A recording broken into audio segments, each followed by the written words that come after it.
Sa ito yung ating Birdman, Suzuki Birdman 2022. Yan, ang maganda dito, meron na siyang kill switch.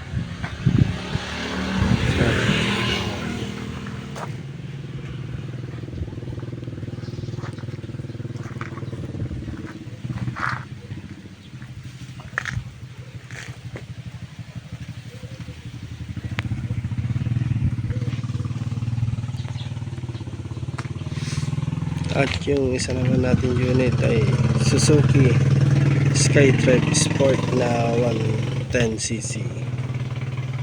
Suzuki Birdman na 125cc. Ayan.